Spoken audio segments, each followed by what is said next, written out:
Creativity is a monster. Oh, it'll wake you up in the middle of the night. People will steal your creativity so they can make money for themselves. It's that one thing that you're born with and you're going to die with, but it's also that one thing that you can rely on when you need something the most. And it's going to require that creativity to get it. Unplugged, because we will always say yes to creativity. Totally Uncut, because we all make mistakes. So turn it into a tool. This is Arroe Unplugged. We all have those days where you're just in a mood. Your normal routine is just not in formation. See, it's things like this that really do open up my eyes to who is the real artist here. Because when I don't have formation in my day because of a normal routine, then the creature of habit begins to react. And when I do feel that it's right, I'm able to embrace all places of change. But when something doesn't feel right, I'm probably just like you, we react. And too much time is spent trying to get back onto the horse. Now, here's the thing. If it's a successful attempt, you're still not going to get the time back. And because I'm such a clock watcher, the mind doesn't rest once awake. I mean, everything has got to be laid out to be played out. Until the moment it arrives, it removes you from your normal routine.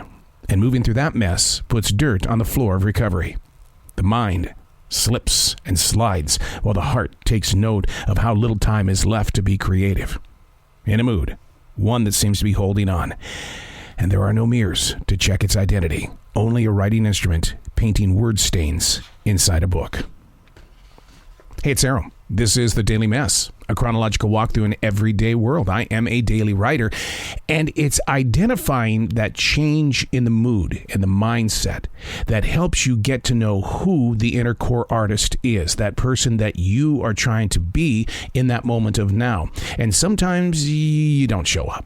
You try your hardest that this is what I'm going to be today, and it's like you didn't make it. And it's because we got out of our normal routine. We are creatures of habit, and that's what the Daily Mess is all about, in the way of saying, hey, look, let's be truth-filled and transparent on this page, and let's deal with it. Because if we don't, it's going to happen again and again and again. This is the Daily Mess. That feeling of being blocked in. You been there? Where you just feel like, I can't move. I'm just blocked in. There's nowhere to turn. You can't move forward. You can't move backwards. It's like these invisible walls just keep moving, not outward. They keep moving closer and closer, and your mind wants to collapse. Your sky carries no color. The ideas are almost nothing, which makes writing or just being creative a greater challenge. So the choice is to write about the ideas, having that feeling of being blocked, where nothing even moves. The edge of the universe is where you think you stand. Darkness meeting light. Sight with no sound. Only the voices in your head, with no volume switch to release anything out into the world, because you've got that feeling of being blocked. And so is your personal, real, authentic voice. If the inner core could only speak. You've bumped into people that have said that, right? If you only knew what was moving through my head. Okay, you set it up.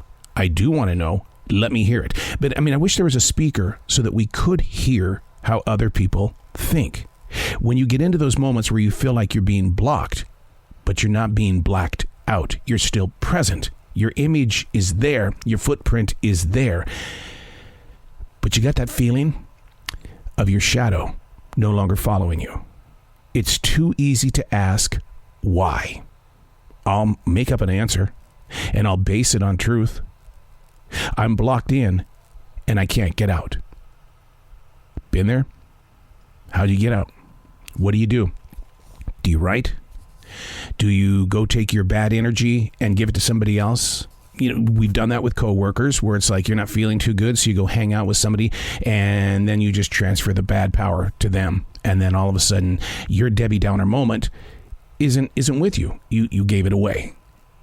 But what would happen if you went face to face with your own moment of being blocked, but not blacked out? Blocked, but not blacked out. Two different things. You feel like you're just so tight, and it affects your mood. And it's really because your normal routine is just shot. That's what happens, is that you're all of a sudden doing something different because as a creature of habit, you have to sit there and go, or it's going to go, Bleh. So when the walls are coming in, I use writing as a tool to get myself out. And when it's difficult, then I write about being blocked in, but not blacked out. I'm Arroe, and that's the Daily Mess.